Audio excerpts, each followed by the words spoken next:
নমস্কার, দেখছেন পিবি24। আপনাদের সঙ্গে এই মুহূর্তে রয়েছে প্রসেনজিৎ। আজ ফোনে আলাপে আপনাদের স্বাগত জানাই। গণতন্ত্রে বিরোধীদের ভূমিকা একেবারে অস্বীকার্য। কেউ কেউ বলেন যে গণতন্ত্রে সরকার পক্ষ যে যে সিদ্ধান্তগুলো বাস্তবায়ন করে এবং যে সিদ্ধান্তগুলো বাস্তবায়ন করতে গিয়ে কোথাও কোথাও জনগণের জন্য অনেকটাই ভারী পড়ে যায়, সেই জায়গায় বিরোধীরা সেই জনগণের অধিকার যেন খর্ব না হয় তার জন্য তারা দায়িত্ব পালন করে।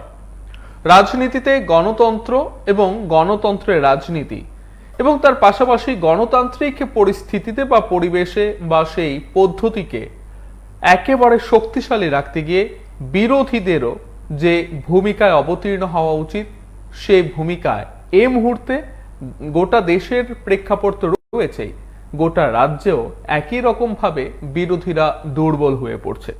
কেউ কেউ অভিযোগের সুরে বলেন যে বিরোধীরা প্রকারান্তরে ম্যানেজ হয়ে যাচ্ছেন। এই রাজ্যের 16টি আসন নিয়ে যারা বিধানসভায় এখনো রয়েছেন বিরোধী পক্ষে, সেই বামেদের সেই অর্থে কোথাও দেখা যায় না সরব হতে, বা কখনো কখনো সরব হওয়ার পর তাদের বিরুদ্ধে যেভাবে আন্দোলন বা তাদের সেই আন্দোলন বানচাল করার জন্য যে ভাবে প্রশাসনকে কাজে লাগানো হয়, সেটাও তারা অভিযোগের আকারে বলেন। মাঝখানে বামেরা কিছুটা বেরিয়ে আসতে শুরু করেছিলেন, তারপর একের পর এক তাদের পার্টি অফিস বা কার্যালয়, দলীয় কার্যালয় ভাঙচুর করা হয়েছে, অগ্নিসংযোগ করা হয়েছে এবং প্রত্যেকটা ঘটনার পেছনেই শাসক দলকে দায়ী করেছেন বামেরা। ঠিক একই রকম অবস্থা তৃণমূলের ক্ষেত্রে, যদিও তৃণমূল এখনো পর্যন্ত রাজ্য কমিটি গঠন করতে পারেনি, তারপরেও স্টিয়ারিং কমিটি গঠন করা হয়েছে এবং সেই স্টিয়ারিং কমিটি গঠন হওয়ার পরেও তৃণমূল কংগ্রেসের মধ্যে একটা দ্বন্দ্ব বেঁধে আছে এবং বেঁধে চলেছে। হয়তোবা তার বহিঃপ্রকাশ আগামী কয়েকদিনের মধ্যে দেখা যেতে পারে। সবচেয়ে পুরনো দল কংগ্রেস, সেই কংগ্রেস এই মুহূর্তে রাজ্যে একেবারে সাইনবোর্ড সর্বস্ব। বিশেষ করে এর আগে যিনি অ্যাক্টিং সভাপতি ছিলেন পীযূষকান্তি বিশ্বাস, তিনি আইনজীবী হিসেবে যতটা না সফল এই রাজ্যে, ঠিক ততটাই ব্যর্থ হয়েছেন প্রদেশ কংগ্রেসকে একেবারে পরিচালনা করতে। সেই অভিযোগ কংগ্রেস কর্মী সমর্থকদের মধ্য থেকে কেউ কেউ করেন, এখনো করছেন। এর মধ্যে নতুন সভাপতি হয় কংগ্রেসের, প্রদেশ কংগ্রেস সভাপতি বীরজিৎ সিনহার নাম ঘোষণা করা হয় এবং সেই ঘোষণার ঠিক কয়েক ঘন্টার মধ্যেই একেবারে পদত্যাগের হিড়িক লেগে যায় কংগ্রেসের মধ্যে। যিনি সর্বশেষ সভাপতি ছিলেন তিনি প্রাথমিক সদস্য পদ থেকেও পদত্যাগ করেন। যিনি সহসভাপতি ছিলেন, প্রায় 52 বছরের ওপর তার যে সম্পর্ক ছিল কংগ্রেসের সঙ্গে, সেটা থেকেও তিনি পদত্যাগ করেন বা ছিন্ন করেন সেই সম্পর্ক। নতুন একটি রাজনৈতিক দলের আত্মপ্রকাশ ঘটে এই রাজ্যে। পূজন বিশ্বাস এবং পীযূষকান্তি বিশ্বাস, তারা সম্পর্কে বাবা এবং ছেলে। এই দুজন আগে প্রদেশ কংগ্রেসের সভাপতি ছিলেন, আরেকজন অর্থাৎ ছেলে যুব কংগ্রেসের সভাপতি ছিলেন। কেউ কেউ কটাক্ষের সুরে বা নিন্দার সুরে বলতেন প্রদেশ কংগ্রেস নয়, এখন সেটা বাপ ছেলের কংগ্রেসে পরিণত হয়েছে। যাই হোক, নতুন একটি সংগঠন বা নতুন একটি রাজনৈতিক দলের আত্মপ্রকাশ হয় সেই বাপ ছেলের হাত ধরে, টিডিএফ, ত্রিপুরা ডেমোক্রেটিক ফ্রন্ট। এবং সেই আত্মপ্রকাশ অনুষ্ঠানে পীযূষকান্তি বিশ্বাস এবং পীযূষকান্তি বিশ্বাসের ছেলে পূজন বিশ্বাস কি বলেছিলেন একবার শুনবো। তারপর আমরা যে প্রসঙ্গটা নিয়ে আলোচনা করব সেটা হচ্ছে বিভাজিত বিরোধী, এবং ঠিক সেই বিভাজিত বিরোধীদের অবস্থান এই মুহূর্তে কি, এবং সেই বিভাজিত বিরোধী শক্তি কতটা সরকার পক্ষকে একেবারে বাধ্য করতে পারবে এই রাজ্যকে সঠিকভাবে পরিচালনা করার ক্ষেত্রে। কি বলছেন পীযূষকান্তি বিশ্বাস, একবার শুন। আমরা নিজস্ব মহাত্মা গান্ধীর আদর্শ নিয়ে আমরা আজকে এই দল গঠন করেছি। মহাত্মা গান্ধীর আদর্শ নিয়ে সংবিধানের প্রতি শপথ নিয়ে বিশ্বাস রেখে সংবিধানের যে অধিকারের কথা বলা হয়েছে, জাতি জনজাতি সবাই অধিকার সুরক্ষিত করব, আমরা বিশ্বাস করি। আমাদের এই দল অন্যান্য দলের সঙ্গে সমঝোতা, একসঙ্গে আন্দোলন করে ত্রিপুরা রাজ্যের জাতি উপজাতির মধ্যে সুদৃঢ় সম্পর্ক, বন্ধুত্বের যে পরিবেশ ছিল সেটাকে আমরা সুদৃঢ় করতে পারবো এবং এই রাজ্যে একটা শান্তির পরিবেশ আমরা রক্ষা করব। এবং আমরা সামনের বিধানসভা নির্বাচনে আমরা বিশ্বাস করি মানুষের সমর্থন নিয়ে একটা গণতান্ত্রিক সরকার আমরা প্রতিষ্ঠিত করব। সেই জন্য আমি বিশ্বাস করি এই যুবকদেরকে সামনে নিয়ে সামনের দিনে আমরা এই রাজ্যে একটা সরকার আমরা গঠন করবই করব এবং মানুষের সাথে এবং আপনারা দেখেছেন যে আমাদের সিনিয়র মানুষরা যারা আমাদের সাথে রয়েছেন, আমাদের উপর মাথার উপর ওনারা হাত রেখেছেন, তারা আমাদের মাথার উপরে সব সময় থাকবে এবং ওদের আশীর্বাদ নিয়ে, ওদের সমর্থন নিয়ে যে কোনো আমরা ডিসিশন ওদের সাথে আমরা মতামত নিয়ে তারপর আমরা এগিয়ে যাব। একদিকে যখন আত্মপ্রকাশ করতে গিয়েই নতুন সরকার গঠনের দাবি জানাচ্ছেন, ঠিক তার পরের দিন প্রদেশ কংগ্রেসের বর্তমান সভাপতি এই সংগঠন বা এই দল নিয়ে কি বলছেন একবার শুনুন। আমি এই ব্যাপারে মন্তব্য করতে চাই না। গণতান্ত্রিক রাষ্ট্র যে যার করতে পারে। তা আমি মনে করি যেমন ছাত্ররা সরস্বতী পূজার আগে হঠাৎ একটা ক্লাব বানায় না, হঠাৎ উদয় সংঘ, পূজা শেষ উদয় সংঘ শেষ, তাদের সঙ্গে এই কথাই ওরা সারা জায়গাতে পারবে না। কংগ্রেস ছাড়া কোনো বিকল্প নাই ভারতবর্ষে, ত্রিপুরাতেও কংগ্রেস ছাড়া কোনো বিকল্প নাই। আজকেও তো আপনারা দেখেছেন ওরা দল ছাড়ার সঙ্গে সঙ্গে এই 1,000,000 লোক সারা ত্রিপুরা থেকে কংগ্রেসে যোগ দিয়েছে আজকে আনুষ্ঠানিকভাবে। বিজেপি, সিপিএম প্রত্যেকের টেলিফোন নম্বর আছে, আজকে যোগ দিয়েছে। সব জায়গাতে এখন মানুষ কংগ্রেসকে মজবুত করার জন্য তৈরি হচ্ছে। আমি বিশ্বাস করি যে যারা হতাশা, যারা তাদের কংগ্রেসের স্থান এবং কংগ্রেস যাদেরকে সাহায্য করেছে তারাই কংগ্রেসের বিরুদ্ধে গালিগালাজ করে। শুনলেন, ঠিক এই জায়গায় দাঁড়িয়ে বিরোধীরা যতটা বিভাজিত হবে ততটাই তো শাসকের সুবিধা হওয়ার কথা। তাহলে এই যে বিভাজিত বিরোধী, এর পেছনেও কি শাসক দলের কোথাও কোনো কৌশল রয়েছে বলে মনে হয়, নাকি সত্যি অর্থে বিরোধীদের মধ্যে বিভাজন একেবারে প্রয়োজন? আপনারা কিভাবে দেখছেন? একজন দর্শক রয়েছে। নমস্কার, কে বলছেন? নমস্কার স্যার, আমি আপনার চ্যানেলের প্রতিনিয়ত দর্শক। কিন্তু দুঃখের বিষয় হলো কেবল চ্যানেল থেকে আপনাদের চ্যানেলটা কেটে দেওয়া হয়েছে। এই কয়েকদিন হলো, 7-8 দিন হয়েছে। মানে আমরা টিভিতে আপনাদের খবরের যে চ্যানেলটা TV24 জনপ্রিয় চ্যানেল, সেই চ্যানেলটা আমরা দেখতে পাই না। এটার জন্য খুবই দুঃখিত। আপনাদের কাছে অনুরোধ থাকবে, যদি কোনোভাবে আপনারা সম্ভব হয় তাহলে যদি টিভিতে যাতে এই চ্যানেলটা আনা যায়, এটা যদি আপনারা যদি কোনোভাবে যদি এটা মানে উপর মহলের কাছে যদি বক্তব্যটা রাখতে পারেন তাহলে ভালো হয়, কারণ আপনাদের চ্যানেল সবাই দেখে, সবার কাছে তো স্মার্টফোন নেই। নমস্কার, একটু বেশি কথা বলে বললাম।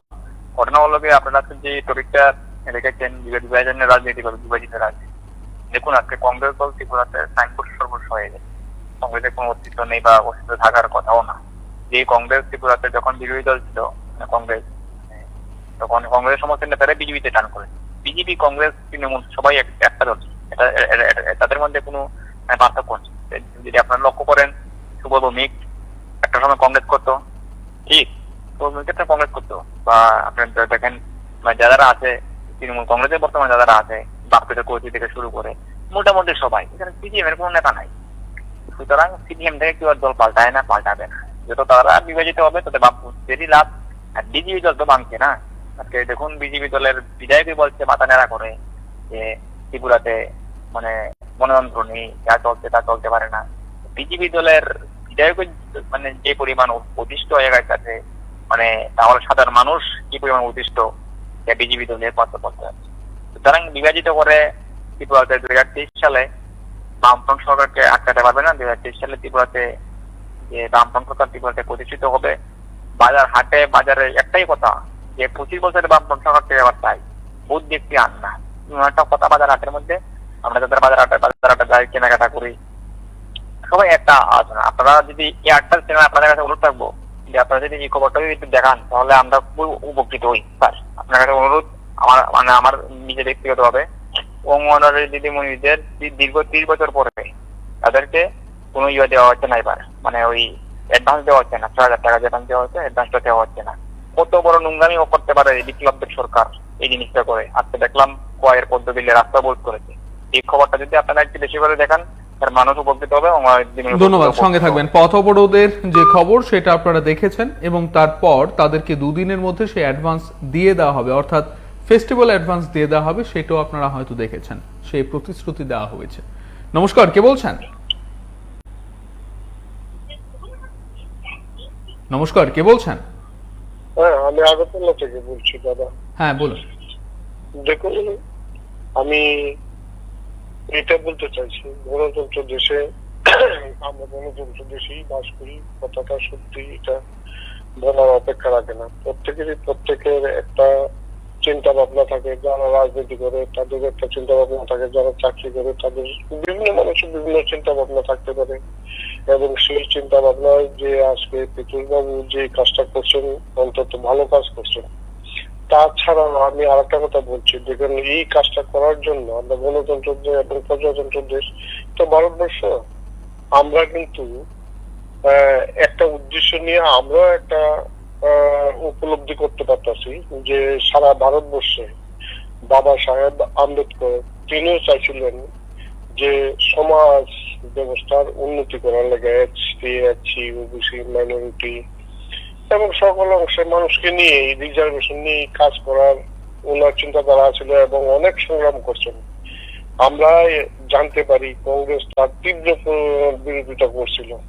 তো এখন যা উপলব্ধি আমরা করতেছি যে এই বিরোধিতা করার মূল উদ্দেশ্য হলো এই যে এসসি, এসটি, ওবিসি, মাইনরিটি এদেরকে বঞ্চিত করার এই পলিসি আমরা উপলব্ধি করতে পারতেছি আজকে ভারতবর্ষে। তো যে পিটুলবাবু যেটা করলেন যে সমাজ নিয়ে তিনি কাজ করতে চায়, ভালো কথা। সমাজ নিয়ে কিন্তু প্রত্যেকেই কাজ করার লাগে আরো অনেক সংগঠন কাজ করছে, আপনাদের চ্যানেলও দেখেছি, অন্য চ্যানেলও দেখেছি। ভীম আর্মি একটা সংগঠন আজকে থেকে প্রায় ত্রিপুরাতে 3-4 বছর যাবৎ কাজ করে যাচ্ছে, অনবরত সারা ত্রিপুরা রাজ্যে, এবং মিডিয়ার মধ্যে সেটা প্রচার হয়েছে। তাইলে আমার মনে হয় যদি সাকসেস হয় এবং চিন্তা ভাবনা পিটুলবাবুর সাথে যেমন কিছু দেববর্মন আছেন ত্রিপুরা মথা এবং আম্বেদকর চিন্তা ভাবনা, ভীম আর্মি, সবাই সমাজের উন্নতি করার লাগে, যার যার সমাজের উন্নতি করবে এইটাই ঠিক রাস্তা। আর এই কংগ্রেস, তৃণমূল, বিজেপি, সিপিএম ওরা আছে শুধু নিজেদের স্বার্থ নিয়ে কাজ করা, কেমনে নিজের অর্থ বাড়াবে, কি করবে, প্রতিশ্রুতি দেয় একরকম, করে আর এক রকম। আপনি দেখেন প্রতিশ্রুতি কোন জায়গাতে পাবেন না। এই যে আজকে বিজেপি গভর্নমেন্টের সময়, কংগ্রেস সরকারের সময় যেভাবে গভর্নমেন্ট ডিপার্টমেন্ট গুলিকে আত্মসাৎ করেছে, অন্যের হাতে দিয়েছে, এটা তো আর এমনি এমনি যে না বিনা লাভে তোলার পুজো হয়নি। ভারতবর্ষটা এত সুন্দরভাবে গঠিত হয়েছিল সরকারি ডিপার্টমেন্ট দিয়া, বেকার যারা আছেন, যুবক যুবতী প্রত্যেকে কাজকর্ম দায়িত্ব, আদার্স অন্যান্য লোক অফিসের মাধ্যমে কাজ করে, অবারিক যারা তারাও বিভিন্ন কাজ করে পয়সা রোজগার করতো। কিন্তু কংগ্রেস বিজেপি কি করলো, telephone exchange, oil company, rail, airport, আপনার কি বিক্রি না করছে, এইগুলি কি তাদের প্রতিশ্রুতির মধ্যে আছিল? কেন প্রতিশ্রুতি করছে? আমি এটা দাবি রাখবো পিটুলবাবুর কাছে, যদি আইনের ফাঁকে ধরা যায় এদেরকে কেন বিক্রি করছে, এটা তো তারা। ধন্যবাদ, সঙ্গে থাকবেন। প্রশ্ন হচ্ছে এই বিরোধী শক্তিকে বিভাজিত করা, সেটা কি কোনো একটা ভাবে চক্রান্ত বা কৌশল, যে বিরোধীদের মধ্য থেকে একেবারে সফট কর্নার কাকে কাকে ধরা যায় বা কোন কোন নেতাকে ধরে ধরে তাদেরকে দলছুট করে দেওয়া যায়, এবং তারপর বিরোধীরা ঐক্যবদ্ধ হবে না বা না হওয়া মানে কোন প্রকারান্তরে শাসকের লাভ, কোথাও নতুন আত্মপ্রকাশিত দল, এবং কোথাও এই চক্রান্ত কি একাকার হচ্ছে? নমস্কার, কে বলছেন? হ্যাঁ নমস্কার, আমি দাদা বাড়িতে বলছি, জাকির হোসেন। হ্যাঁ বলুন দাদা। খুব সুন্দর আপনার বিরোধী সেনা, আপনার ত্রিপুরা কংগ্রেস সভাপতি হয়েছেন, উনি হাল ফিরাইতে পারবেন বা ত্রিপুরাতে মানুষের সুখে দুঃখে থাকতে পারবেন, এটাই আমরা আমাদের মানে দাবি আর কি। ধন্যবাদ। একের পর এক এ রাজ্যে রাজনৈতিক সংগঠনের জন্ম হচ্ছে বা দলের জন্ম হচ্ছে। এডিসি নির্বাচনের প্রাক মুহূর্তে আপনাদের নিশ্চয়ই মনে রয়েছে তিপ্রামথার আত্মপ্রকাশ হয়েছিল, এবং সেই তিপ্রামথা একেবারে কয়েক মাসের মধ্যেই পুরো এডিসি দখল করতে সক্ষম হয়, এবং এই জায়গায় দাঁড়িয়ে আঞ্চলিক যে দলগুলো ছিল একের পর এক সেই তিপ্রামথার সঙ্গেই মিশে যাচ্ছে। ঠিক অপরদিকে সমতলের ক্ষেত্রে নতুন রাজনৈতিক দলের আত্মপ্রকাশ হয়েছে। কোনোভাবে কি সম্ভাবনা রয়েছে তিপ্রামথার মতো করেই বিধানসভা নির্বাচনের প্রাক মুহূর্তে একেবারে নতুন কোনো মিরাকেল দেখাতে? নমস্কার, কে বলছেন? কুমার থেকে বলছিলাম। হ্যাঁ বলুন। বিরোধী বিভাজন মানে বলছেন যেটা, এটা দেখুন 2021 প্রায় শেষ করতে 23 নির্বাচন এগুলি। আর রাজনৈতিক ভাবে যদি বলি, যখন পিছুপন্থী বিশ্বাস প্রধান বিশ্বাস বাপুতে দেওয়া হয়েছিল যুব কংগ্রেস ও স্টেট কমিটির অ্যাক্টিং প্রেসিডেন্ট, তখন তো বোঝা গেল। কারণ বিরোধীরা সবসময় কংগ্রেস বিরোধীরা সবসময় বলতো যে কংগ্রেস হলো এই পরিবারতান্ত্রিক। তখনই আমরা অনেক সমালোচনা করেছিলাম যে বেশি দিন টিকবে না। পিজুষ বাবু গেছেন ব্যক্তি স্বার্থে, পূজন বাবু ব্যক্তি স্বার্থে গেছেন। ওনারা দুজন বাণিজ্যিক ব্যক্তিত্ব, আর ওনাদের কলকাতা নাড়াচ্ছেন কিছুদিন আগে নতুন একটা জনজাতি ভিত্তিক তৈরি হওয়া দলের জন্য। ওনারা কিছুদিন পরে একসাথে মার্চ হয়ে যাবেন। আর দলকে যারা নীতি আদর্শ, পিজুষবাবু কিন্তু রাজ্যের একজন বিশিষ্ট আইনজীবী আর বরিষ্ঠ কি বলবো রাজনীতিবিদ। উনি কেন দলে থাকতে প্রতিবাদ করতে পারলেন না? আশিস বাবুর মতন সুরমা থেকে সারা দেশ কাঁপিয়ে দিয়েছেন। উনি দল থেকে বের হওয়ার পরে বিরোধী না দলে আসার পরে কেন এত বিস্ফোরক মন্তব্য 18, 13, 8 এগুলোতে আমরা দেখছি, রাজ্য হয়ে দেখছি। তো ওনার কোনো সমস্যা হলে উনি এআইসিসি বা টিভিসি মানে ত্রিপুরা প্রদেশে জানাতে পারছেন। ওনারা ব্যক্তি স্বার্থে কাজ করছেন, আর ওনাদেরকে ইন্ধন দিচ্ছে ওই যে বললাম কিছুদিন আগে জনজাতি ভিত্তিক রাজনৈতিক তৈরি হওয়া দল। ওনারা 23-এর জন্য দেখুন, 23-এর জন্য কিন্তু এটার মাঝে বিরোধীরা মানে ভেঙে যাচ্ছে। কারণ এখানে দুইটা দল কিন্তু লাভবান হবে। ভোট কাটাকাটি হবে, প্রচন্ড ভোট কাটাকাটি হবে দেখবেন। আর কিছুদিনের মধ্যে আরো একজন আইপিএফটি থেকে এই বিশ্ববিদ্যালয় কর্মা চলে গেছেন। আরেকজন আশিস বাবু সম্ভবত অফিসিয়ালে কিছু পাইনি, তবে দল থাক বা এরকম কিছু একটা করেছেন। কমে যাচ্ছে কিন্তু 44 থেকে শরীর সহ 42 এসে গেছেন। এখানে একটা চক্রান্ত চলছে, আপনারা যারা অনুমান করছেন গভীর চক্রান্ত চলছে। আর এটা এই এডিসি এলাকায় একটা রাজনৈতিক জনজাতি ভিত্তিক একটা রাজনৈতিক দলের মানে ইশারায় সব কাজ হচ্ছে। জনগণ যারা চালু মাল মানে শরীর মানে অভিজ্ঞ জনগণ, ওনারা সবই বুঝবেন। আর যারা অন্ধভক্ত ওনারা কিন্তু শেষে যাবেন। এটাই বলবো। ধন্যবাদ, মিলিয়ে নিবেন আমার কথা। এটা কিন্তু এডিসি এলাকার থেকে চলছে। ধন্যবাদ দাদা। ধন্যবাদ। প্রশ্ন হচ্ছে এই বিরোধী দলগুলোর বা শক্তিগুলোর যে নতুন করে আত্মপ্রকাশ এবং তাদের যে শাখা প্রশাখার আত্মপ্রকাশ, তাতে করে মেইন স্ট্রিম রাজনীতিতে এ রাজ্যে কতটা প্রভাব পড়বে, কোন দিকে ধাবিত হবে, বা কত যখন 2018 নির্বাচনের আগে দেখা গিয়েছিল 1:1 লড়াইয়ের জন্য তৃণমূল কংগ্রেসের কয়েকজন বিধায়ক বিজেপিতে যোগদান করেছিলেন। 2023-এর আগে ঠিক উল্টো দেখা যাচ্ছে, 1:2 একাধিক দেখা যাচ্ছে। সেটা কতটা কোন দিকে ঝুঁকতে পারে? নমস্কার, কে বলছেন? নমস্কার, আমি বলছিলাম যে হুঁশিয়ারি প্রোগ্রামে আপনাদের এটা ভালোই দিয়েছেন প্রোগ্রামটা, কিন্তু ওদের মানে বিজেপির দলের মধ্যে যদি কেউ যোগদান করে তখন কোনো দোষ নেই, বিজেপি দল থেকে অন্য দলে গেলে তখনই দোষ হয়। তো অর্থাৎ মূল ব্যাপারটা হচ্ছে তাদের ক্ষমতা, দম্ভ, অহংকার। হ্যাঁ, এইটা হচ্ছে তাদের মূল ব্যাপার। এর জন্য ওরা এই সমস্ত আঘাত থেকে গোড়া পর্যন্ত এইরকম কথা বলে। যেমন মুখ্যমন্ত্রী বলেছিল সংবাদপত্রকে দেখে নেবে, যা বলে তা করে তারে। আরেকজন বলছে হাড্ডি ভেঙে দেবে, আরেকজন বলছে তালিবানি শাসন করে দেবে। এই সমস্ত কথাগুলি থেকেই নিচের তলার যারা আছে তারা সায় পেয়ে যায়। এবং হ্যাঁ, যারা নিচতলায় যারা করে মানুষের বাড়ি ঘর ধন সম্পদ বাইক গাড়ি সমস্ত ধ্বংস করার ফলে উপরের ওরা ওদের সুরসুরিতেই ওদের ইঙ্গিতেই এগুলি করে আমি মনে করি। নমস্কার, ধন্যবাদ।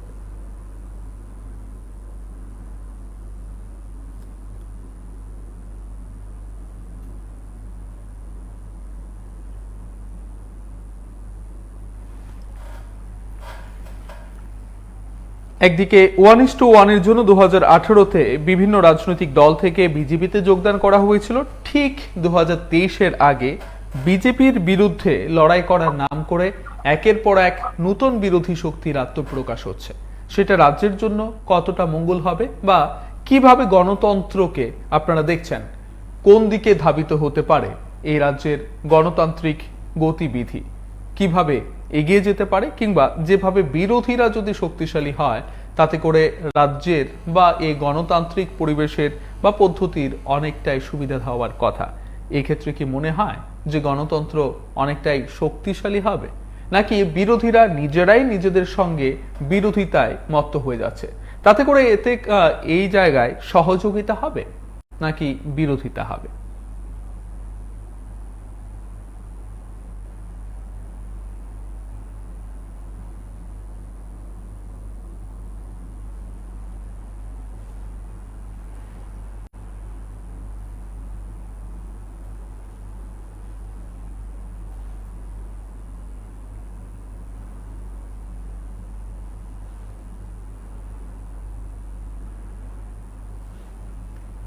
আপনারা একবার শুনুন যে বীরজিৎ সিনহা এই নূতন দলের আত্মপ্রকাশ নিয়ে কি বলেছিলেন। আমি এই ব্যাপারে মন্তব্য করতে চাই না। গণতান্ত্রিক রাষ্ট্র যে যার করতে পারে। তা আমি মনে করি যেমন ছাত্ররা সরস্বতী পূজার আগে হঠাৎ একটা ক্লাব বানায় না, হঠাৎ উদয় সংঘ, পূজা শেষ উদয় সংঘ শেষ, তাদের সঙ্গে এই কথাই ওরা সারা জায়গাতে পারবে না। কংগ্রেস ছাড়া কোনো বিকল্প নাই ভারতবর্ষে, ত্রিপুরা তো কংগ্রেস ছাড়া কোনো বিকল্প নাই। আজকেও তো আপনারা দেখেছেন ওরা দল ছাড়ার সঙ্গে সঙ্গে এই 1,00,000 লোক সারা ত্রিপুরা থেকে কংগ্রেসে যোগ দিয়েছে আনুষ্ঠানিকভাবে। বিজেপি, সিপিএম প্রত্যেকের টেলিফোন নম্বর আছে, আজকে যোগ দিয়েছে। সব জায়গাতে এখন মানুষ কংগ্রেসকে মজবুত করার জন্য তৈরি হচ্ছে। আমি বিশ্বাস করি যে যারা হতাশা, যারা তাদের কংগ্রেসের স্থান এবং কংগ্রেস যাদেরকে সাহায্য করেছে তারাই কংগ্রেসের বিরুদ্ধে গালিগালাজ করে। শুনলেন, এই জায়গায় একদিকে বামেরা, তার পাশাপাশি তৃণমূল কংগ্রেস, যদিও তৃণমূল কংগ্রেস গত আগস্ট মাস থেকে যেভাবে তারা তাদের সক্রিয়তা দেখিয়েছিলেন, ঠিক এই মুহূর্তে প্রায় কয়েকদিন বাদে বাদে কয়েকজন দলে যোগদান ছাড়া তাদের সেই অর্থে কোনো কর্মসূচি নেই। এবং কংগ্রেস ভেঙে টিডিএফ। নমস্কার, কে বলছেন? হ্যাঁ, দলাই থেকে বলছিলাম। হ্যাঁ বলুন। আজকের প্রসঙ্গ বিরোধীরা বিভক্ত, কারণ অ্যাকচুয়ালি বলতে গেলে পীযূষকান্তি বিশ্বাস, তাপস বাবু আর অন্যান্যরা, ওনারা তো কংগ্রেসের ছিলেন, বা পূজন বিশ্বাস সম্ভবত আমি কে জানি না, উনি সম্ভবত আমার ধারণা পীযূষকান্তি বিশ্বাসের ছেলেই হবে, জানি না, তবু হ্যাঁ ছেলে, ওনারা কংগ্রেসের ছিলেন, এতদিন কংগ্রেসের দায়িত্বপূর্ণ পদে ওনারা ছিলেন। কাজেই ওনারা তখন কোনো কিছু করতে পারলেন না, ওনাদের আসলে জনভিত্তি নাই, ওনারা কংগ্রেসের বোঝাই ছিলেন। আর দল থেকে যদি এই যাবরা চলে গেলে কিছু আসছে না, যারা প্রকৃত এরা 1-2 জন চলে গেছে, যারা কংগ্রেসের আছে তারা কংগ্রেসই থাকবে, কংগ্রেস মনোভাব হবে না। আর 2 নম্বর কথা হলো, হ্যাঁ আপনার কথাটা ঠিক, বিরোধীরা যদি বিভক্ত হয়ে যায় তাহলে সরকারের লাভ। কিন্তু আমি এই ক্ষেত্রে ভাবছি কি একটা জিনিস, মানে বুঝতে পারছি, ধারণা করছি, ব্যক্তিগত মত, যেমন বাম বিরোধী ভোটটা কিন্তু বিভক্ত হয়নি বা তারা ওটা ভাঙে, ওরা অটোতে থাকে, ওটা কাজে মধ্যে দিয়ে বামফ্রন্ট নিয়ে আবার ফিরে আসে, সেটাও একটা বিষয়। আর 2 নম্বর কথা হলো, যেমন ধরুন তৃণমূল কংগ্রেস, ত্রিপুরা মাথা, বা ওরা আছে কি নতুন দল হয়েছে বিজেপি, ওটা অ্যাকচুয়ালি বাম বিরোধী ভোটটাই ভাগ হয়ে যাচ্ছে। আর 2-1 তো থাকে, সুবিধা বোধ থাকবে, এটা তো সর্বস্তরেই আছে। আর পীযূষকান্তি বিশ্বাস মহাশয় ওনাকে এমপি কে নির্বাচন দাঁড় করিয়েছে, তাপস বাবুকে এমএলএ করেছে, কংগ্রেস তো এদেরকে কি না দেয়নি, মান সম্মান থেকে ধরে পদ থেকে ধরে বিভিন্ন উচ্চ পদে ওনাদেরকে আসীন করেছেন, তবু ওনারা দলের কাজ করতে পারেননি। এই দায়িত্বটা তো ওনাদেরই নিতে হবে। ওনারা আজকে নতুন দল করে জনসমক্ষে এসে কথা বলে তো প্ল্যাটফর্ম তো একটা ছিল ওনাদের তৈরি করা প্ল্যাটফর্ম, এখন তো ওদের নতুন প্ল্যাটফর্ম তৈরি করতে হবে। যেটাতে নতুন পুরানো প্ল্যাটফর্মে থেকে ওনার যখন কাজ করতে পারেননি, নতুন প্ল্যাটফর্ম করে কতটুকু সফলতা পাবে এ নিয়ে আমি সন্দিহান। ধন্যবাদ। ধন্যবাদ। এবং তড়িঘড়ি পীযূষকান্তি বিশ্বাস যেদিন তাকে প্রদেশ কংগ্রেসের অ্যাক্টিং সভাপতির পদ থেকে সরিয়ে বীরজিৎ সিনহার নাম ঘোষণা করলেন, তার পরদিনই তিনি বেরিয়ে গেলেন এবং সঙ্গে তার ঘনিষ্ঠ যারা ছিলেন তারাও কংগ্রেস দল ত্যাগ করলেন। ঠিক এই জায়গায় বিরোধীদের মধ্যে যে এই আকচি অর্থাৎ নিজেদের মধ্যে যে লড়াই, তাতে করে শাসক দলের বিরুদ্ধে লড়াই কতটা জোরদার হবে? নমস্কার, কে বলছেন? নমস্কার, নারায়ণ দাস বলছি আগরতলা থেকে। হ্যাঁ বলুন। দেখুন, আমি প্রত্যেক বিরোধী দলের কাছে আবেদন রাখবো আপনাদের মাধ্যমে, অন্তত আপনারা এই সময়ে এখন যার যার দলের মান সম্মান রেখে জনসাধারণের কথা চিন্তা করে অন্তত এই দুঃসময়ে ভারতবর্ষের এবং ত্রিপুরা রাজ্যের যে দুঃসময়, বেকার থেকে শুরু করে সাধারণ মানুষের, এই সময়ে নিজের ত্যাগ স্বীকার করে অন্তত সবাই একত্রিত হয়ে এই সরকারের বিরুদ্ধে আন্দোলন করুন, আমরা সমর্থন করব। এটাই আমার বক্তব্য। নমস্কার। ধন্যবাদ। এবার প্রত্যেকে নিজেরা নিজেদের যে আদর্শ, নিজেদের যে চিন্তাধারা, সেটা নিয়েই রাজনীতি করবেন। কিন্তু প্রশ্ন হচ্ছে, যখন প্রত্যেকটা বিরোধী একই সুরে কথা বলছেন, অর্থাৎ এখনো পর্যন্ত এমন কোনো বিরোধী দল বা বিরোধী নেতাকে দেখা যায়নি যে সরাসরি সরকারকে প্রশংসা করছেন বা সরকার যা যা করছেন সেই কাজগুলোর প্রশংসা করছেন, তাহলে কি কোথাও মনে হয় যে এই ছোট ছোট দল বা সংগঠন করে কোনো একটা জায়গায় ইউনাইটেড হয়ে কিংবা সুবিধা বুঝে তারা কোনো একটি দল যদি ক্ষমতায় আসে তাদেরকে সহযোগিতা করে নিজেরা নিজেদের প্রভাব, প্রতিপত্তি বা ক্ষমতা স্বাদ তারা আস্বাদন করবেন? নমস্কার, কে বলছেন? হ্যাঁ, আমি সোনামারা থেকে বলছিলাম। প্রসেনজিৎ বাবু, আজকে যে প্রসঙ্গটা রাখলেন, গভর্নমেন্ট বিরোধী ভোট, বিরোধী অংশের ভোট, গত বিধানসভা নির্বাচনে 18 নির্বাচনের সময় এই ভোটগুলো কিন্তু ছিল না, গভর্নমেন্টের পক্ষে ছিল, বাম বিরোধী ছিল।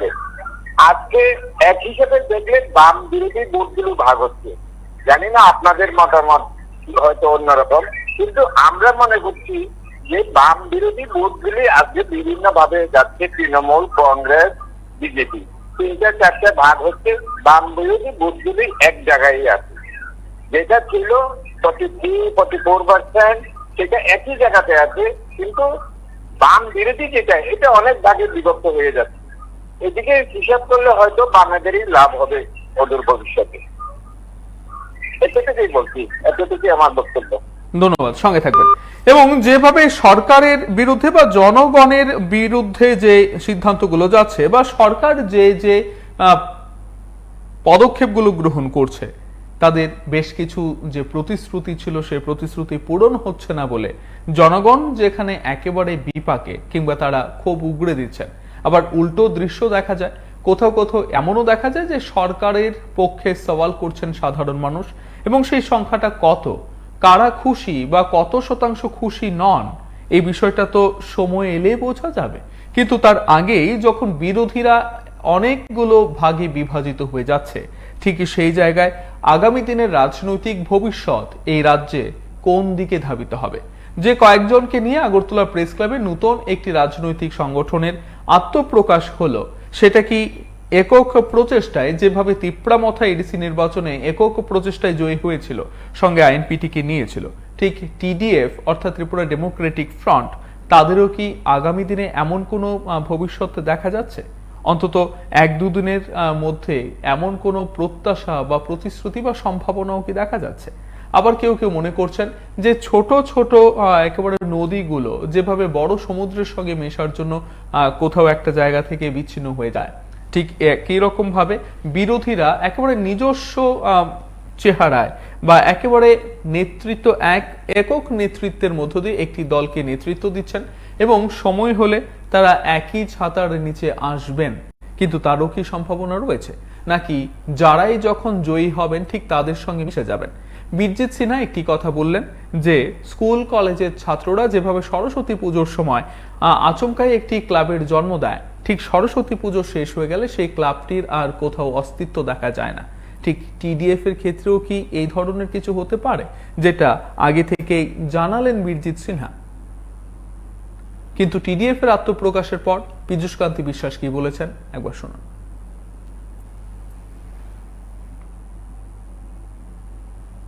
আদর্শ নিয়ে আমরা আজকে এই দল গঠন করেছি। মহাত্মা গান্ধীর আদর্শ নিয়ে সংবিধানের প্রতি শপথ নিয়ে বিশ্বাস রেখে সংবিধানের যে অধিকারের কথা বলা হয়েছে, জাতি জনজাতি সবাই অধিকার সুরক্ষিত করব, আমরা বিশ্বাস করি। আমাদের এই দল অন্যান্য দলের সঙ্গে সমঝোতা একসঙ্গে আন্দোলন করে ত্রিপুরা রাজ্যে জাতি উপজাতির মধ্যে সুদৃঢ় সম্পর্ক বন্ধুত্বের যে পরিবেশ ছিল সেটাকে আমরা সুদৃঢ় করতে পারবো এবং এই রাজ্যে একটা শান্তির পরিবেশ আমরা রক্ষা করব এবং আমরা সামনের বিধানসভা নির্বাচনে আমরা বিশ্বাস করি মানুষের সমর্থন নিয়ে একটা গণতান্ত্রিক সরকার আমরা প্রতিষ্ঠিত করব। সেই জন্য আমি বিশ্বাস করি এই যুবকদেরকে সামনে নিয়ে সামনের দিনে আমরা এই রাজ্যে একটা সরকার আমরা গঠন করবই করব এবং মানুষের সাথে করব। এবং আপনারা দেখেছেন যে আমাদের সিনিয়র মানুষরা যারা আমাদের সাথে রয়েছেন, আমাদের উপর মাথার উপর ওনারা হাত রেখেছেন, তারা আমাদের মাথার উপরে সব সময় থাকবে এবং ওদের আশীর্বাদ নিয়ে ওদের সমর্থন নিয়ে যে কোনো আমরা ডিসিশন ওদের সাথে আমরা মতামত নিয়ে তারপর আমরা এগিয়ে যাব। আবার কেউ কেউ বলছেন যে তিপ্রা মথার একেবারে ছায়া সঙ্গী হতে পারে টিডিএফ। পাহাড়ে তিপ্রা মথা এবং সমতলে টিডিএফ তাদের সহযোগী হিসেবে রাজনীতি করবেন। বিশেষ করে পৌর নিগম নির্বাচন যখন পুজোর পর পৌর নিগম নির্বাচনের ঢাকে কাঠি পড়বে, ঠিক তখনই বোঝা যাবে যে সমতলে কোন রাজনৈতিক দল, বিশেষ করে কোন বিরোধী রাজনৈতিক দলের কতটা জনপ্রিয়তা রয়েছে বা জনগণ কতটা তাদেরকে কাছে ডেকে নিচ্ছে। একদিকে বামেরা তারা একেবারে নীরব অবস্থান পালন করেন, যদিও বিক্ষিপ্তভাবে কিছু কিছু ক্ষেত্রে তারা সামনের সারিতে আসেন, আবার কয়েকদিন পর তারা নীরবে বা একেবারে তারা বেপাত্তা হয়ে যান, বেখবর হয়ে যায়। এবং কখনো কখনো বলা হচ্ছে বা বাম কর্মী সমর্থকরা বলছেন যেখানে তারা আক্রান্ত হচ্ছেন ঠিক বাম দলের নেতাদের তাদের পাশে দেখা যাচ্ছে না এবং সেই ক্ষোভে কেউ কেউ তৃণমূল কংগ্রেসকে নিজেদের হাতিয়ার হিসেবে বেছে নিতে শুরু করেছে। আবার কখনো কখনো কংগ্রেসের মধ্যে যে এই গোষ্ঠী কোন দল এবং এখন শুধুমাত্র দুজন ছিলেন যখন তৃণমূল কংগ্রেস থেকে বিধায়করা বা কংগ্রেস থেকে বিধায়করা তৃণমূল কংগ্রেসে যোগদান করেন, ঠিক সেই সময় দুজন ছিলেন, এক গোপাল রায়, অপরজন বীরজিৎ সিনহা। এবং ঠিক তারপর গোপাল রায় এই মুহূর্তে একেবারে নীরব হয়ে গেছেন, তার কোনো উপস্থিতি দেখা যায় না কংগ্রেসে। এর পরেও যারা ছিলেন তারাও বেড়ে গেলেন। সুতরাং কংগ্রেস কি আর কোনোভাবেই গুরুত্ব বহন করবে? নমস্কার, কে বলছেন? নমস্কার দাদা, আমি উদয়পুর থেকে বলছি, মোমিন। দাদা আমার আপনার কাছে একটা প্রশ্ন করার ছিল দাদা। হ্যালো, হ্যাঁ বলুন দাদা। এই যে বিজেপি পার্টি তো প্রধান দল হিসাবে এখন বিরোধী দল হিসাবে তৃণমূলকে বেশি দেখা যাচ্ছে, ঠিক আছে না দাদা? তারপরে একটা কথা দাদা, যে এখন পর্যন্ত আমরা যা দেখলাম, যা দেখছি আর কি, যে কিছু কিছু লোক তারা স্টিয়ারিং কমিটি বানিয়েছে, কিছু কিছু লোক এখনো বিজেপির কাম করছে। এটা কি সঠিক হয়েছে নাকি অসঠিক হয়েছে? এটা আপনাদের মাধ্যমে তুলে ধরার জন্য, এটা নিয়ে একটু বলার জন্য অনুরোধ করছি আপনাকে, যে এখনো বিজেপি করে ওদের নাম কিভাবে আসে, আর আমরা যারা সংগঠনটা তৈরি করেছি আমাদের কারোরই নাম নেই দাদা, বিশ্বাস করবেন। কিন্তু ওদের নাম ঠিকই আছে, আর যাকে নিয়ে আমরা ভর্তি করিয়েছি, জয়েনিং করিয়েছি, ওদের নাম চলে আসে, আর কারোর নাম আসে না। এই বিজেপি দলের বিরোধী, মেন বিরোধী দল হয়ে উঠছিল যেটা, এটাও পতনে যাবে, যে তৃণমূলে যে কিছু লোকের নাম ঢুকিয়েছে।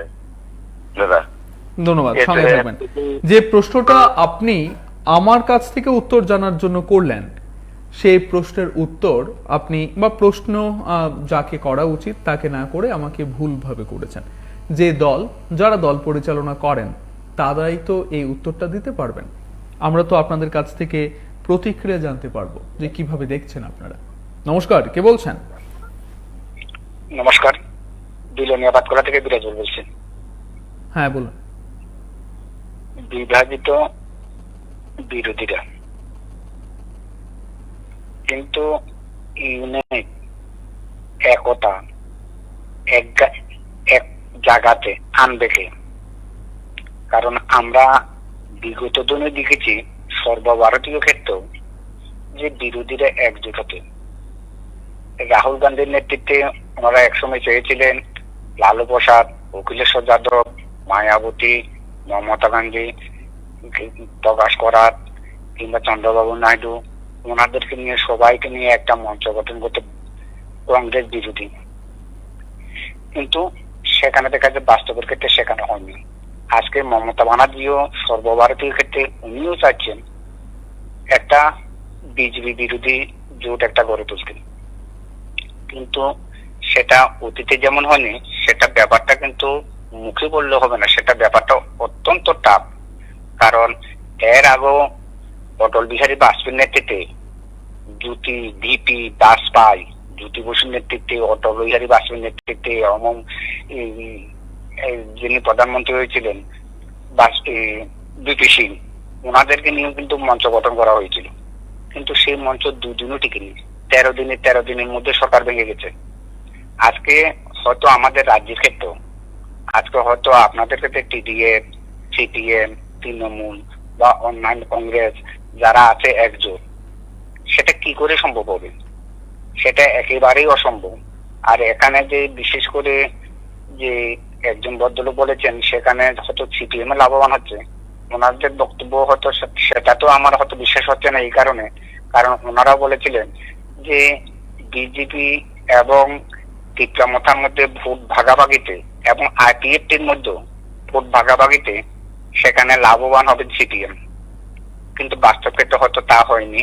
সেখানে লাভবান হয়েছেন বিজেপি এবং তীব্রামথা, সিপিএম সেখানে শূন্য হয়েছে। আর এখানে আগামী দিনও এইগুলিকে যে একাত্র করে একটা মঞ্চ গঠন করা, কারণ সিপিএম এর মধ্যে সিপিএম, সিপিআই, ফরওয়ার্ড ব্লক, শুধুমাত্র 3টা দল, বাম ফ্রন্ট যাদেরকে নিয়ে গঠন করা হয়, ওদের মধ্যে পর্যন্ত সেখানে বিশেষ যেগুলি হয়তো 1-1.5 মাস আগে একজন ভদ্রলোক মারা গেছেন সিপিএম ফরওয়ার্ড ব্লকের, উনিও যদি যথেষ্ট করছিলেন যে ওনাদের মধ্যে যথেষ্ট অসন্তোষ এত বছরের মধ্যে সিপিএম এর সাথে এবং ওনাদের সাথে। আর সেই জায়গাতে এত বড় একটা বৃহত্তম মঞ্চ গঠন করা, সেটা একেবারেই অসম্ভব মনে হয়। যাই হোক, হয়তো বিরোধীরা এই ধরনের যদি পারে সেটা তো ভালো কথা, সবাই বিরোধীরা সবাই যদি একজোট থাকে, কিন্তু সেটা কাজের ক্ষেত্রে হয়তো একেবারেই অসম্ভব। ধন্যবাদ, নমস্কার। ধন্যবাদ, সঙ্গে থাকবেন। কিন্তু প্রশ্ন হচ্ছে, বিরোধীদের মধ্যে বিভাজন সৃষ্টি করে দিয়ে প্রকারান্তরে শাসক দলেরই কি লাভ হয়ে যাচ্ছে, এবং সেই কৌশলেই কি বিরোধীদের মধ্যে এইভাবে হতে শুরু করেছে, বিভাজন করার কাজটা শুরু করেছে? নয়তো পীযূষ কান্তি বিশ্বাস, যাকে একেবারে প্রদ্যোৎ ঘনিষ্ঠ হিসেবে এ রাজ্যের রাজনৈতিক বিশ্লেষকরা দাবি করেন, তাপস দে, যাকে একেবারে প্রদ্যোৎ কিশোরের ঘনিষ্ঠ বলে দাবি করা হয়, সেই জায়গায় প্রদ্যোৎ কিশোর দেববর্মন যখন কংগ্রেস ত্যাগ করেন, তখন সভাপতির পদে এসে বসেন পীযূষ কান্তি বিশ্বাস। ততদিন তাপস দে সেখানে ছিলেন, অর্থাৎ কংগ্রেসে ছিলেন, এবং কংগ্রেস এবং তীব্রামথা উভয় দিকেই তার নাকি যোগাযোগ ছিল। এবং সম্প্রতি যখন রাজ অন্দরে একটি জায়গায় বিভু কুমারীর সঙ্গে দেখা করছিলেন কংগ্রেসের নেতৃত্বরা, সেখানে তাপস দেকেও দেখা যায়। এটা নিয়েও গুঞ্জন ছিল দলের অভ্যন্তরে। ঠিক এখন কি এই বিষয়গুলো পরিষ্কার হতে শুরু করেছে? কি হবে, সাধারণ মানুষ কোন দিকে এগিয়ে যাবেন, তারাও কি বিভ্রান্ত হয়ে যাবেন না? তাতে করে আখেরে এই রাজ্যের ভবিষ্যৎ রাজনীতি কি অনেকটাই বিভাজিত হয়ে যেতে চলেছে? এর ফায়দা কার হবে? বামেদের হবে? কেউ কেউ বলছেন যে বামেদের ভোট ব্যাংক একই রয়ে গেছে, নাকি শাসক দল বিজেপির হবে? নমস্কার, কে বলছেন? দাদা বলছিলাম যে ওনারা কোন দলের বিরোধী হিসাবে রাজনৈতিক দল গঠন করছেন এটা আগে প্রকাশ করতে হবে, আর বিরোধী হিসাবে তারা দল গঠন করছেন এটা আগে বোঝাতে হবে। ওনাকে বিজেপি বিরোধী হিসাবে না সিপিএম বিরোধী হিসাবে দল গঠন করছেন না কংগ্রেস বিরোধী হিসাবে দল গঠন করছেন, আগে সেটা সিদ্ধান্ত করতে হবে। আমরা অমুক রাজনীতি হিসাবে দলটা গঠন করছি বা এই দলের বিরোধী হিসাবে আমরা গঠন হচ্ছি, তাহলে জনসাধারণ ওনাদেরকে সাপোর্ট করবে, নাহলে সাপোর্ট করবে না। ওনারা কালকে বক্তব্য এসব বিধায়ক নিয়ে ওনারা আরেক দলে সাপোর্ট করবেন, পরশুদিন আরেক দলে সাপোর্ট করবেন, এসব এভাবে তো জনসাধারণ লস হবে। আর ওনাদেরকে জিজ্ঞাসা করুন ওনারা কোন দলের সাপোর্ট করবেন। ধন্যবাদ। নাকি ভোট কাটাকুটির খেলায় এই ছোট ছোট রাজনৈতিক সংগঠন যারা সদ্য আত্মপ্রকাশ করছে তারা অনেকটাই গুরুত্ব বহন করবে? নমস্কার, কে বলছেন? নমস্কার প্রসেনজিৎ বাবু। হ্যাঁ বলুন। কাকরাবনের মিডিয়া থেকে বলছি। বলুন। বিষয়টা হচ্ছে বিভাজিত বিরোধিতা যেটা আপনি দেখাচ্ছেন, আকাঙ্ক্ষার কথাই বলবো। এই রাজ্যের বিরোধীরা আমরা দল তৎপরে উদ্যোক্তা হবে। বর্তমানে ফিরোজ কান্তি বিশ্বাস বলুন, বিরোধী বলুন, প্রদেশ কংগ্রেসের যারা 1988 সালের থেকে মানে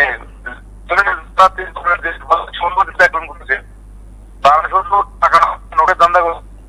আমাদের মতো আমরা গত 40 বছর কংগ্রেস লোক, আমরা 18 সালের আগে আমরা ভারতীয় জনতা পার্টিতে যোগদান করি, কিন্তু তাদের যে কার্যকলাপ, তাদের যে মানে বিরোধী দল ম্যাক্সিমাম তো বিরোধী দল 93 থেকে বাকিটা পুরোটাই ইতিহাস।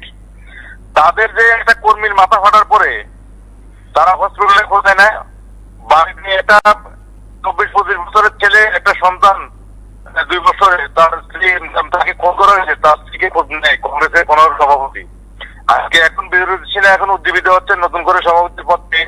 বিদেশ বাবু চলে গেছেন কি ডিএফ কিসে, কিচ্ছু হবে না। এই সমস্ত করে ভারতীয় জনতা পার্টির লাভ, এবং 23 সালেও এই যদি এই ট্রেন্ড থাকে ভারতীয় জনতা পার্টি বিপুল ভাবে আসন লাভ করে আবার মানে ক্ষমতা আসে। আর বিরোধী দলের সত্যিকারী যারা যদি বিরোধী দলের ভূমিকা পালন করতে আগে রাজ্যের অবস্থা হতো না। প্রত্যেকটা জেলা স্তর থেকে শুরু করে প্রত্যেকটা পঞ্চায়েত সমিতি প্রত্যেকটা জেলাতে একই অবস্থা। তো আমরা একটা কথা বলবো, এই রাজ্যে তৈরি না হবে। এই রাজ্যে বামেরা 25 বছর 4 মাস এখন ভারতীয় জনতা পার্টির কার্যক্রম চলছে, এটার সঠিক বিরোধী নাই। নমস্কার, ভালো থাকবেন। ধন্যবাদ। এই যে ভোট কাটাকুটি কিংবা বিরোধীদের মধ্যে বিভাজন বা বহু ভাগে বিভাজিত হয়ে যাওয়ার যে ঘটনাগুলো, তাতে করে ফায়দা কার হবে? বামেদের নাকি বর্তমানে যারা শাসক দল সে বিজেপির? নমস্কার, কে বলছেন? হ্যাঁ বলুন। বললাম কার ফায়দা হইব? ফায়দা তো কেউ হইতো না, পাবলিকের লস হইতো। এরা এই দল ছাড়ে এই দল ছাড়ে জামা ভাল লাগে, সব মানুষ তো ভাল লাগে, পাবলিক তো সবরিতে এই দলে আসে, আগের কোন দল থেকে আগের পুরান দলে। পাবলিকের তো লস হইতেছে না, পাবলিক তো ভোট দিতে মানুষের দেখতে পেতে জামা দিতে এগুলো বুঝতে হয়। লাভ তো আপনি কি বলি কারণ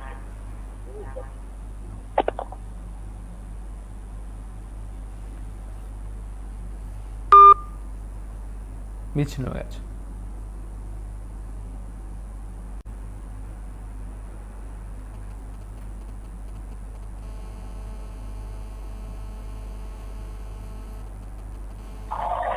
নমস্কার।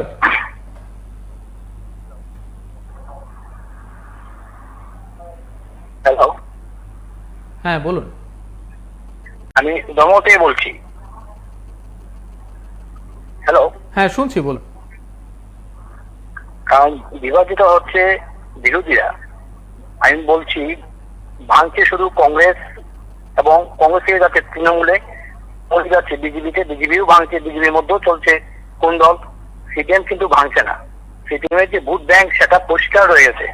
সুতরাং সিপিএম আবার ক্ষমতা আসবে, কংগ্রেস বিজেপি তাদের মধ্যে ভোট ভাগাভাগি হবে। সিপিএম এর যে ভোট ব্যাংক সেটি সুনির্দিষ্ট হয়ে গেছে। সুতরাং আমি বলবো সিপিএম আবার ক্ষমতা আসবে। নমস্কার, ভালো থাকুন। ধন্যবাদ। কোনোভাবে কি এটা একেবারে সরলীকরণ করা যায় যে অনেকগুলো বিরোধী শক্তির আত্মপ্রকাশ হচ্ছে বা বিরোধীদের মধ্যে বিভাজন হচ্ছে এবং সেই কারণে বামেরাই আরো একবার তাদের ফায়দা হয়ে যাবে, শুধুমাত্র বিভাজনের নীতিতেই আরো একবার বামেরা জয়ী হতে পারবেন? নাকি বামেদের মধ্যেও বিভাজন দেখা যাচ্ছে, বাম দল থেকেও দল ত্যাগ করার হিড়িক দেখা যাচ্ছে? নমস্কার, কে বলছেন? হ্যাঁ প্রসেনজিৎ দা, আমি খোয়াই থেকে বলছি। হ্যালো, হ্যাঁ বলুন। আজকের বিষয়টা দাদা খুব ভালো। তো সব দলের বিষয়ে কথা বলতে হবে, একটু সময় লাগবে। প্রথমত দাদা, আজকে যে নতুন একটা দল তৈরি হলো সেই প্রসঙ্গে বলছি। দেখুন, এটার তিনজন বিশেষ করে নেতৃত্ব আছেন, তাপস দেব, পীযূষকান্তি বিশ্বাস এবং পূজন বিশ্বাস। এই রাজ্যের মধ্যে একটা দল আছে যে পিপল কংগ্রেস, প্রদীপ দার দল। উনি সারাদিনেই দেখবেন শহরে কোনায় কোনায় বিভিন্ন কথা বলছেন, কোনো কথা দিচ্ছেন না। সেই দলের পরিণতি এই দলই হবে। আজকে পীযূষকান্তি বিশ্বাস প্রায় বছর 1.5 বছর যাবৎ কংগ্রেসের সভাপতি ছিলেন। ওনার ইতিহাস ঘাটলে দেখা যায় উনি দুবার দল থেকে বহিষ্কৃত হয়েছিলেন, কারণ সিপিএম এর সঙ্গে আতাতের কারণে। উনি দেখবেন এখন মহারাজের সঙ্গে আতাতের সুরটা দিয়েছেন। মহারাজা এই রাজ্যের প্রকৃত নেতা। কেন বলছি, যে পূজন বিশ্বাস কিছুদিন আগে বলেছিলেন যে মহারাজা এসি রুমে বসে থাকে এডিসি নির্বাচনের আগে। সেই মহারাজার চলচক্রে মহারাজা বুঝিয়ে দিয়েছেন ওর মুখ দিয়ে মহারাজা প্রকৃত নেতা। এখন বলছেন না, মহারাজা ঠিক আছে, আলাদা রাজ্যই দরকার। মহারাজা কিন্তু বুদ্ধিমান, ওর মুখ দিয়ে এটা স্বীকার করিয়ে নিলেন যে অরিজিনাল সত্যতা কি। মহারাজা অতি বুদ্ধিমানের কারণেই পূজন বিশ্বাস এখন বলছেন না ত্রিপুরা ল্যান্ড সঠিক দাবি, কিন্তু কিছুদিন আগে বলছিলেন না সঠিক দাবি না। আর তাপস দেবের কথা বলছিলেন, আমি বলছি যে 88-তে যে জোট সরকার হয়েছিল, উনি বিধায়ক হয়েছিলেন, সেই বিধায়কে উনি জেলও কেটেছেন।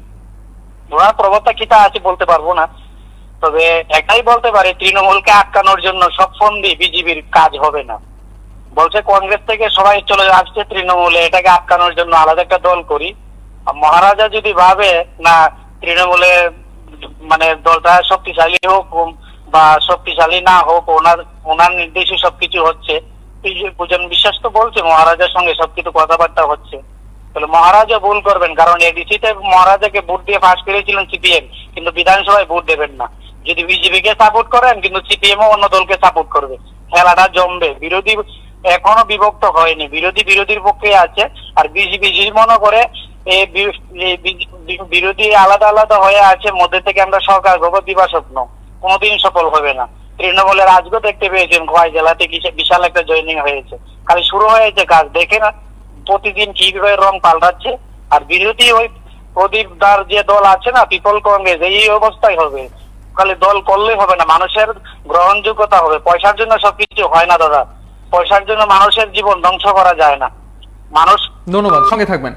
বীরজিৎ সিনহা একটি যে বিষয়টা দাবি করলেন যে সাড়া ফেলতে পারবে না, সাড়া জাগানো কিংবা না জাগাতে পারা, তার সঙ্গে কোনোভাবেই কি আগামী দিনের রাজনৈতিক পরিস্থিতিটা নির্ভর করছে, নাকি এর সঙ্গে একেবারে ব্যক্তি কোথাও ফায়দা কিংবা ব্যক্তি স্বার্থ জড়িয়ে রয়েছে? নমস্কার, কে বলছেন? দেখুন, বিভাজিত বিরোধী যে কথাটা বলছেন, এই আমার পূর্ববর্তী বক্তা যে কথাটা বলছে ওনার কথাটাকে সমর্থন জানিয়ে আমি বলছি, সিপিএম এর ভোট ব্যাংক এডিসির মধ্যে একেবারে 100% অক্ষত।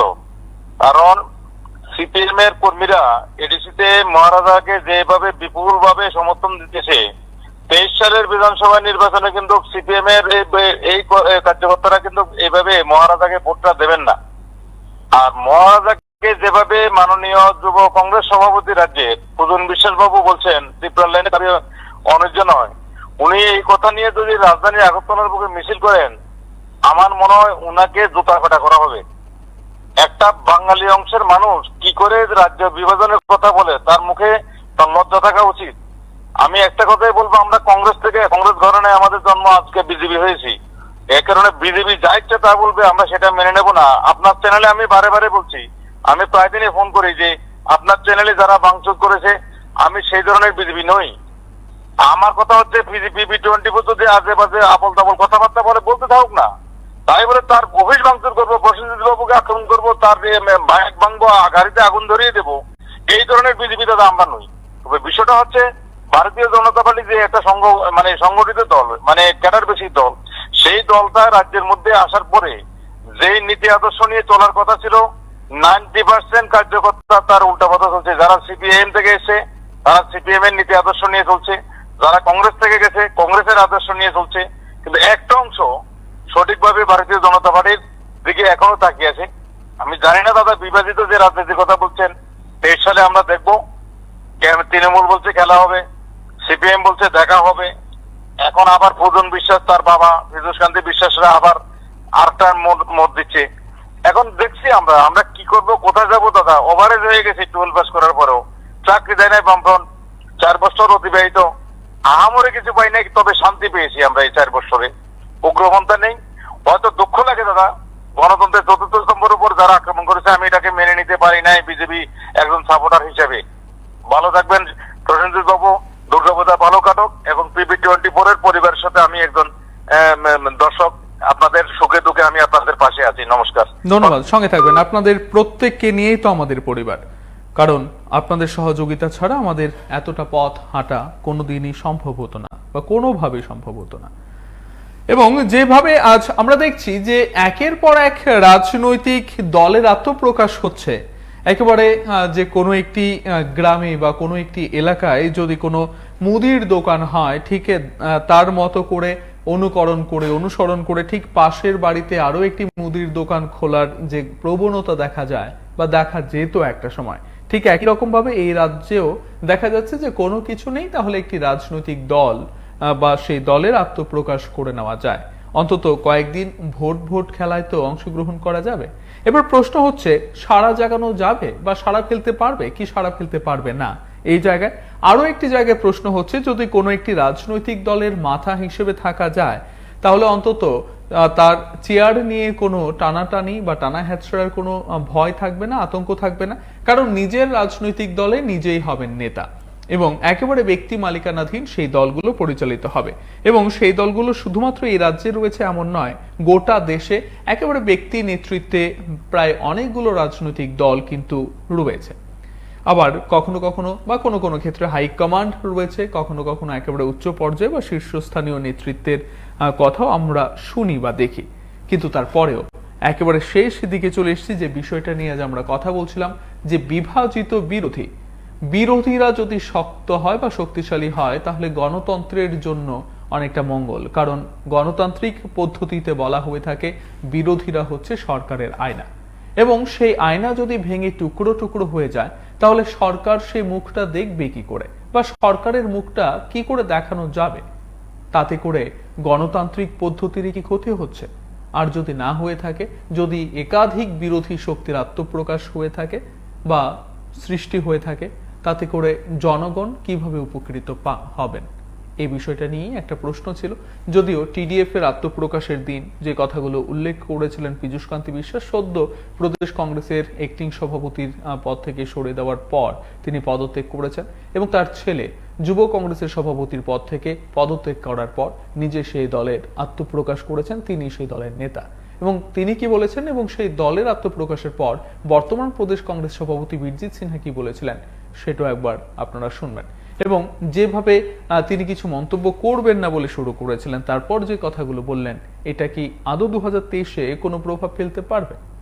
TDF কিংবা এই ধরনের ছোট ছোট রাজনৈতিক সংগঠনগুলো বা দলগুলো, সেটা 2023-এ কতটা প্রভাব ফেলবে, কতটা ফায়দা হবে বর্তমান শাসক দলে? আর অনেকে যেটা বলছেন বা অধিকাংশ রাজ্যের নাগরিকরা যেটা ভাবছেন, যে যতটাই অবাম ভোট ভাগাভাগি হবে ততটাই বামেদের জন্য সুবিধা হবে। সঙ্গে থাকবেন, দেখতে থাকবেন PB24। আমরা নিজস্ব মহাত্মা গান্ধীর আদর্শ নিয়ে আমরা আজকে এই দল গঠন করেছি। মহাত্মা গান্ধীর আদর্শ নিয়ে সংবিধানের প্রতি শপথ নিয়ে বিশ্বাস রেখে সংবিধানের যে অধিকারের কথা বলা হয়েছে, জাতি জনজাতি সবাই অধিকার সুরক্ষিত করব, আমরা বিশ্বাস করি। আমাদের এই দল অন্যান্য দলের সঙ্গে সমঝোতা একসঙ্গে আন্দোলন করে ত্রিপুরা রাজ্যে জাতি উপজাতির মধ্যে সুদৃঢ় সম্পর্ক, বন্ধুত্বের যে পরিবেশ ছিল সেটাকে আমরা সুদৃঢ় করতে পারবো এবং এই রাজ্যে একটা শান্তির পরিবেশ আমরা রক্ষা করব এবং আমরা সামনের বিধানসভা নির্বাচনে আমরা বিশ্বাস করি মানুষের সমর্থন নিয়ে একটা গণতান্ত্রিক সরকার আমরা প্রতিষ্ঠিত করব। সেই জন্য আমি বিশ্বাস করি এই যুবকদেরকে সামনে নিয়ে সামনের দিনে আমরা এই রাজ্যে একটা সরকার আমরা গঠন করবই করব এবং মানুষের সাথে করব। এবং আপনারা দেখেছেন যে আমাদের সিনিয়র মানুষরা যারা আমাদের সাথে রয়েছেন, আমাদের উপর মাথার উপর ওনারা হাত রেখেছেন, তারা আমাদের মাথার উপরে সব সময় থাকবে এবং ওদের আশীর্বাদ নিয়ে, ওদের সমর্থন নিয়ে যে কোনো আমরা ডিসিশন ওদের সাথে আমরা মতামত নিয়ে তারপর আমরা এগিয়ে যাব।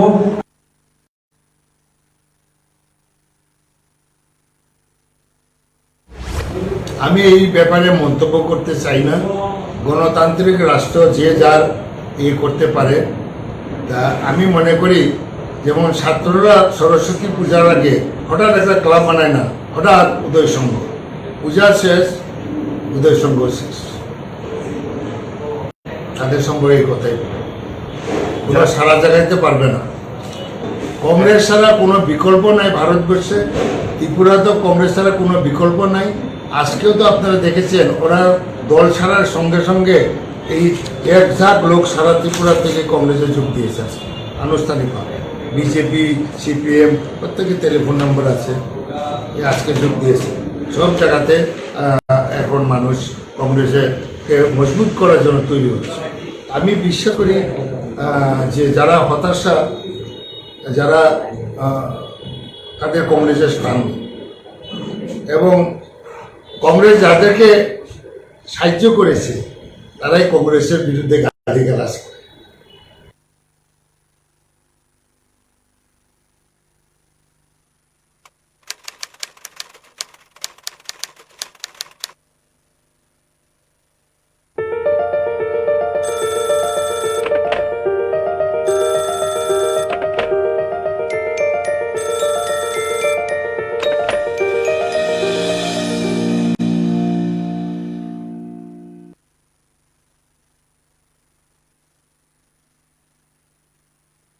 আমার এই সমস্ত রান্নার ম্যাজিশিয়ান